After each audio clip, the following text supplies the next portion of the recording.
I want to take you guys through now what a lot of specialists in the US are regarding as the most powerful exit strategy. If you're looking to get out of these investments in the next 12 months, 18 months, realistically, because the market is so soft, you couldn't just put your house on the market and achieve the sort of money that you might like. So this is an alternative. Now, the bottom line in the US is that government has created a phenomenal number of public policies which were specifically designed to promote home ownership.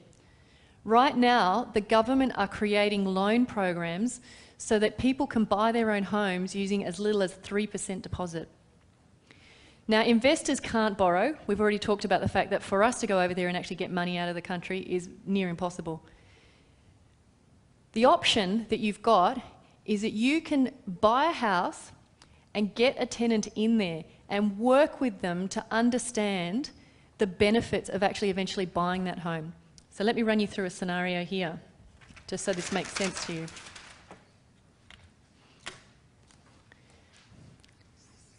You might have a property which is earning you $800 a month in rent. The person who's paying that is obviously renting for a reason, because for whatever reason they're not able to buy back into the market, or they can't afford the deposit, or whatever it is. All they need to buy into that market is 3%. But maybe they don't have that money for whatever reason. If you could explain to your tenant, let's say you paid $35,000 for that property. It's earning you $800 a month. Now, if you could explain to this tenant that $800,000 as an equivalent mortgage is, you know, I don't know, let's just say it works out to $150,000. I know it's not that much, it might be $120,000. And that what you could do is sell them that property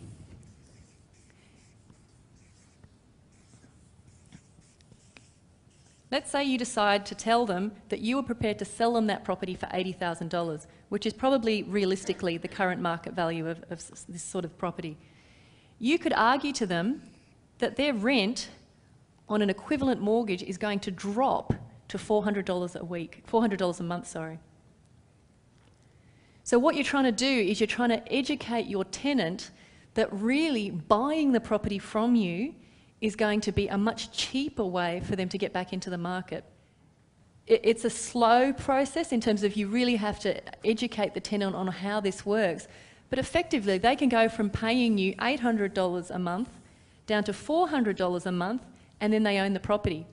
Now, if your tenant, for whatever reason, doesn't have the money, the 3% needed to put towards a deposit, you could help finance that. You could take their rental payments and put them in escrow until a point in time that it does equate to that 3%, and then help them go to the bank and get that loan. This sort of strategy, it takes a little while to set up because it's really about getting them to understand the process and understand what you're trying to do, but it's helping them get back into the market, reduce their costs, and it helps you effectively get out. Now, this is an extremely powerful exit strategy that very few people know about.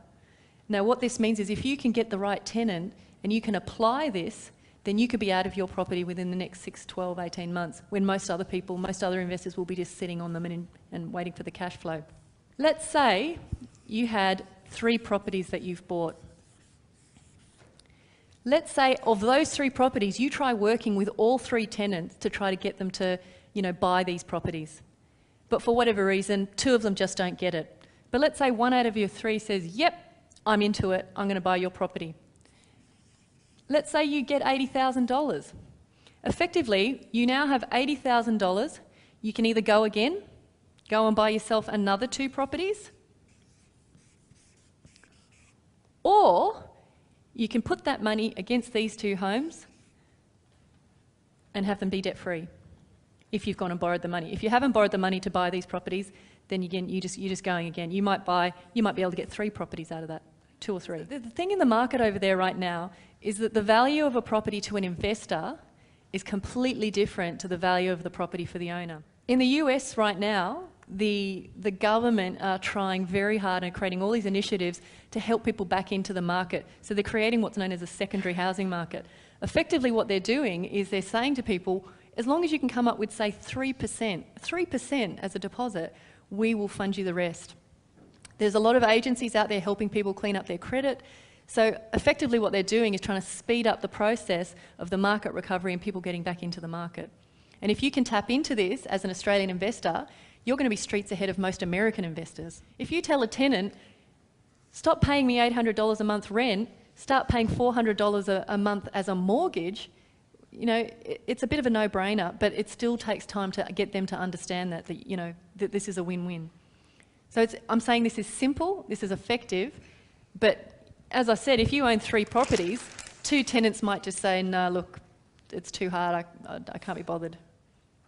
Now, this is an extremely powerful strategy, but it only is going to work in high-yield markets, so you have to understand that.